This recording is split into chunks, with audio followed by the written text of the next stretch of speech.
목요일입니다.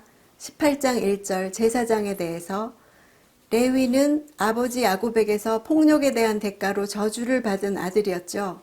그 후 바알보올에게 가담한 백성들을 향한 여호와의 노를 돌이킨 결과로 제사장 직분을 얻게 됩니다.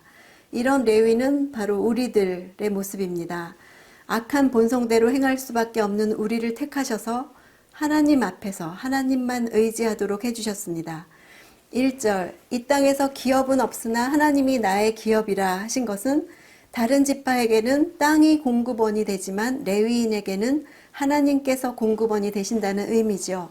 이 말은 다른 지파들에게는 하나님이 공급하시지 않는다는 의미가 아니라 온 이스라엘에게 하나님만을 분깃으로 삼고 사는 자들이 이 땅 위에서 어떻게 생존해 갈 수 있는지를 레위 지파를 통해 보여주시려 하심입니다.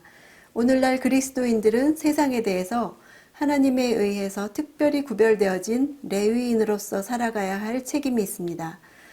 세상의 기업을 우선으로 하고 사는 자들에게 하나님을 기업으로 삼고 사는 자들의 삶의 모습이 어떤지를 보여줌으로써 하나님께로부터 공급받는 힘과 축복과 보호와 소망이 무엇인지를 드러내 증거해야 하는 책임이 있습니다.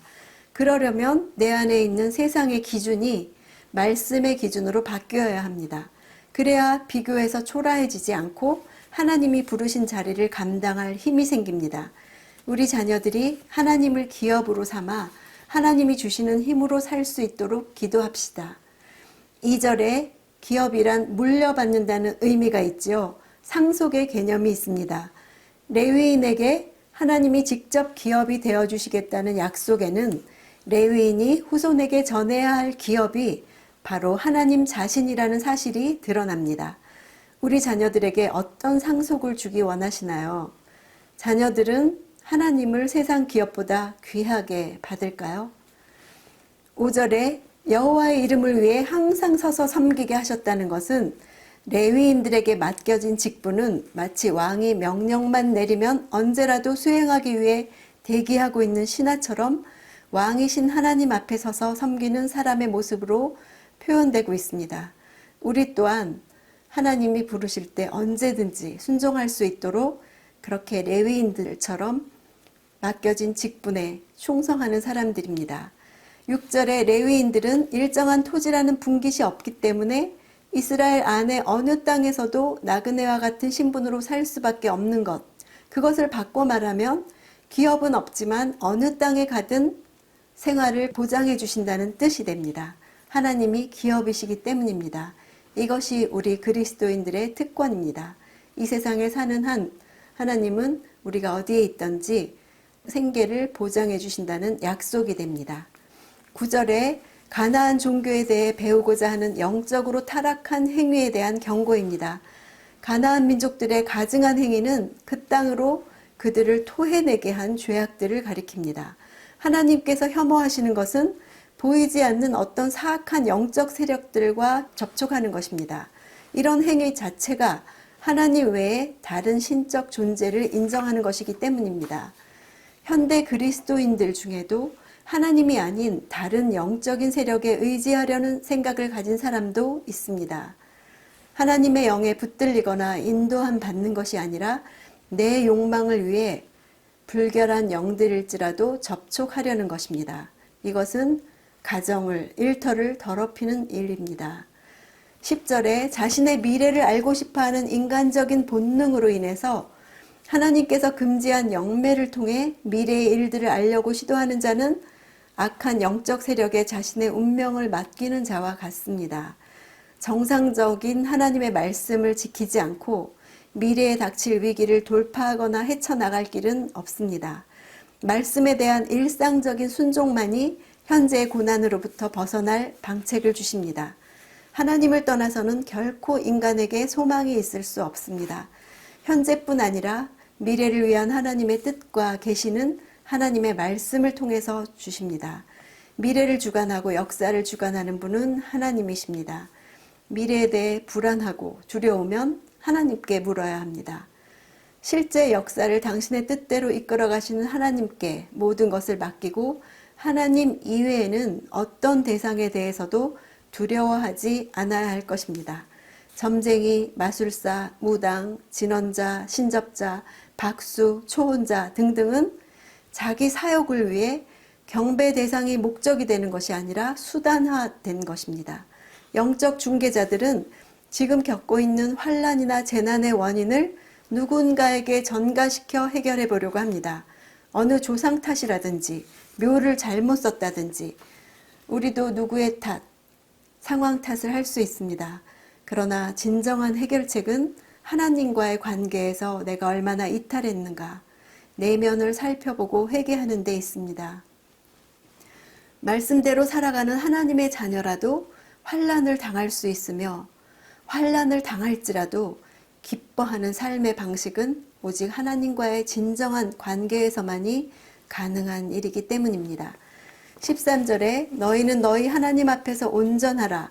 하나님과 교제를 가지는 자는 하나님으로 말미암아 거룩함을 입게 됩니다. 세상의 주관자이신 하나님은 주술적 방법을 통해 당신의 뜻을 밝히시는 것이 아니라 말씀을 통해 직접 계시하십니다. 그리고 그 계시는 하나님의 아들이신 예수 그리스도께서 이 땅에 오심으로 가장 명확한 모습으로 드러났습니다. 내 사역을 위해 자녀를 불에 희생시키는 일은 그리스도가 지신 십자가와 거리가 멉니다.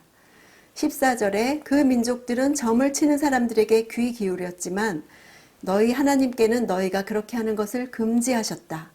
하나님을 인간이 겪는 복과 화를 말하는 자처럼 대해서는 안 됩니다. 하나님과 일상적으로 동행함으로써 하나님의 뜻을 알아가는 것이지 말씀을 어기고 불순종해서 닥친 위기 때 갑자기 하나님을 찾아 점쟁이처럼 답해달라고 강청해서는 안 된다는 말입니다. 그렇다면 하나님의 백성은 누구에게 묻고 누구를 통해 오는 하나님의 말씀을 들어야 하나요? 다음에 나오는 예언자에게 들어야 합니다. 금요일입니다. 18장 15절 예언자에 대해서죠. 혼란한 이교도의 영적인 세력에 맞서서 하나님의 분명한 계시의 말씀을 전하는 모세 같은 선지자의 말을 들어야 합니다.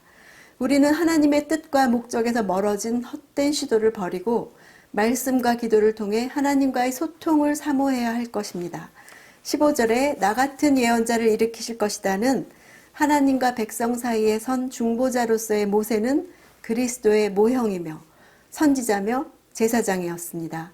그러나 인간으로서의 한계를 가졌고 선지자들은 그 후 이사야, 예레미야 등등 계속 대체되어야 했죠. 모든 백성들의 의식과 신앙 속에 참 선지자를 기다리도록 했습니다. 예수님은 삼중직, 왕, 선지자, 제사장직 있었고 모세에게 그것이 또 다 있었죠. 온전히 성취하실 그리스도가 오실 것을 상징한 사람이 모세였습니다. 18절에 내가 내 말을 그의 입에 넣을 것이니 그가 형제들에게 내가 그에게 명령한 모든 것을 전할 것이다. 복음을 전하는 그리스도인들은 누구나 하나님의 말씀을 입에 받은 자들입니다. 이 시대를 향한 선지자로 부르심을 입었습니다. 그러므로 성도는 결코 하나님의 말씀을 잃지 말아야 합니다. 하나님이 누군가를 향해 내게 주신 말씀이 있나요? 주셨으나 그 사람이 받을 만하지 않으면 기도로 그 말씀을 선포하세요. 누군가를 위해 기도하는데 주신 말씀이 없다면 하나님께 구하세요. 하나님의 말씀만이 그 사람에게 이루어질 것이기 때문입니다. 20절에 하나님이 말하라고 명령하지 않은 것을 함부로 방자히, 그 단어의 뜻은 끌어오르다, 주제넘게 행하다는 뜻입니다. 거짓말하는 예언자는 하나님께서 인정치 않는 자기 속에 끌어오르는 자기의 생각을 불쑥 내미는 것입니다. 이는 악한 영들의 영향을 받았거나 사람을 기쁘게 하려는 의도일 수 있습니다. 선지자가 선포하는 말이 하나님으로부터 오지 않은 경우는 두 가지입니다. 하나는 하나님의 이름으로 고하지만 전하는 내용을 자신이 마음대로 지어낸 경우고, 다른 하나는 하나님이 아닌 다른 존재로부터 받은 내용을 말하는 경우입니다. 내가 자녀를 향해 하는 말은 어떤 것입니까? 내가 마음대로 지어낸 말을 합니까? 세상 가치관으로 하는 말입니까? 자녀를 향한 하나님의 의도와 다른 말들을 해서는 안 됩니다. 성경에 기록되어 있는 말을 합시다. 나의 말은 어떤가요?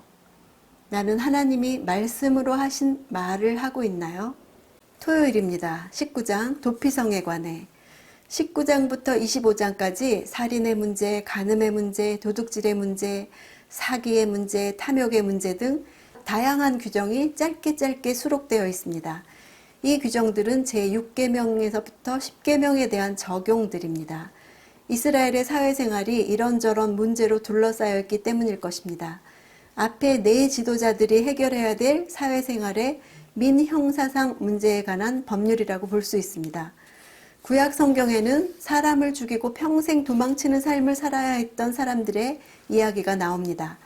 가인은 아벨을 죽이고 떠돌아다니는 벌을 받았고, 모세는 이집트 사람을 죽이고 광야로 도망쳐야 했습니다. 압살롬은 암논을 살해하고 도망간 뒤 집으로 돌아오지 못했습니다. 그렇게 사회로부터 격리시키거나 유배시키는 조처를 사형의 대안으로 삼았습니다.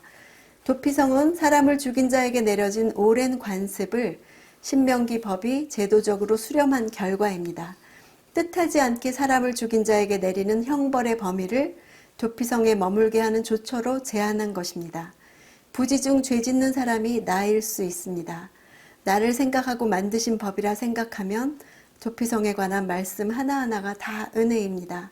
내가 비난하고 판단하는 그 사람을 위해서도 이렇게 하신다는 것을 생각하십니까? 도피성은 성소가 아니라 세속에 마련된 피난처입니다. 성소의 제단이 감당하던 피난처 기능을 도피성으로 대체한 이유로 성소까지 가는데 6절에 거리가 너무 멀면 사건의 자초지종을 알리지도 못한 채 길에서 죽임을 당하지 않게 하려고 한 곳이 아닌 6곳에 분산해서 마련한 것입니다. 동쪽에 3곳, 서쪽에 3곳. 도피성의 기능은 영접, 받아들임, 수용입니다. 영접하고 수용하는 의미는 이 땅에서 성도와 교회가 해야 하는 역할이죠. 부지중에 살인한 자가 보복살인을 당하도록 그대로 방치하는 일은 그 땅에서 공의가 실행되지 못한다는 증거가 되며, 그래서 하나님의 공의가 개입되는 계기가 되어서 그 땅의 백성이 하나님의 공의로운 심판을 받을 수밖에 없습니다. 우리나라에서도 공의가 실행되지 않으면 하나님의 공의가 개입될 것입니다. 또 나의 삶에서 공의가 시행되지 않아도 하나님의 공의가 개입될 것입니다. 내 삶 주변에 억울하여 하나님께 호소할 수밖에 없는 방치되는 사람이 누구입니까?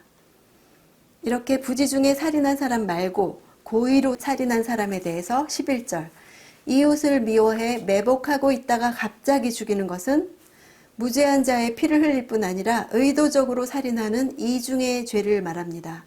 매복하고 있다가 엎드려 기다리다가 일어나는 것은 고의적인 살인을 위해서 악한 자가 무죄한 자를 덮치는 장면을 생생하게 묘사하는 표현인데, 이것은 창세기 4장에 가인이 아벨을 죽일 때 쓴 단어와 똑같은 단어입니다.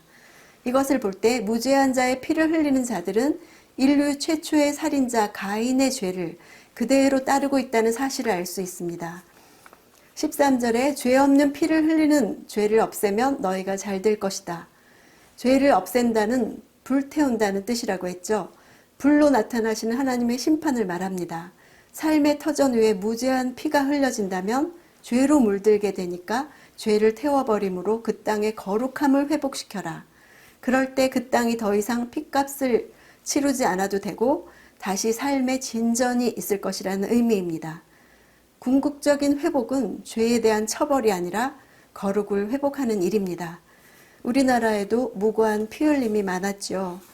가인으로부터 내려온 죄가 지금도 계속되고 있는 이 땅에서 그러면 그 죄는 어떻게 끊어낼 수 있을까요?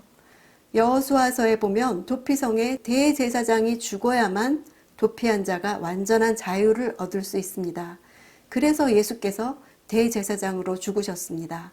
누군가 나를 대신해 죽어야 자유가 되는 그리스도의 대속 사역을 보여주는 것입니다. 참된 도피성은 그리스도를 말하심입니다.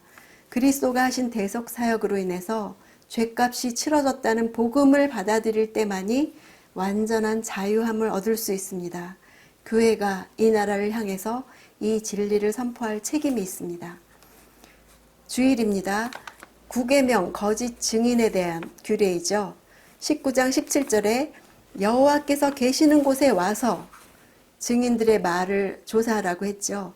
여호와께서 계시는 곳이라는 말은 단지 중앙 성소를 의미하는 말이기보다는 사람에게는 보이지 않아서 판결할 수 없는 것까지 꿰뚫어 보시는 재판장이신 하나님 앞에 선다는 의미입니다.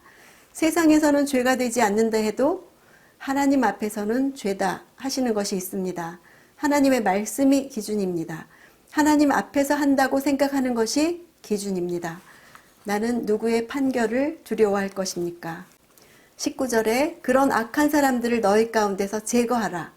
너희 가운데서는 너희 가장 깊숙한 곳에서부터 란 뜻입니다. 표면적인 제거가 아니라 악의 뿌리에 이르기까지 가장 근본적인 악으로부터 제거하라는 뜻입니다. 입으로 반복하는 죄가 있습니까?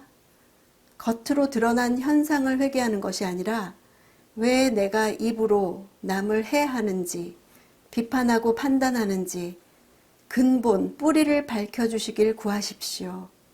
하나님 앞에 가져와서 구할 때 성령께서 깊은 내면의 뿌리를 보여주시면 완전한 치유가 일어날 것입니다. 이번 주간도 이런 신명기와 함께 파이팅입니다.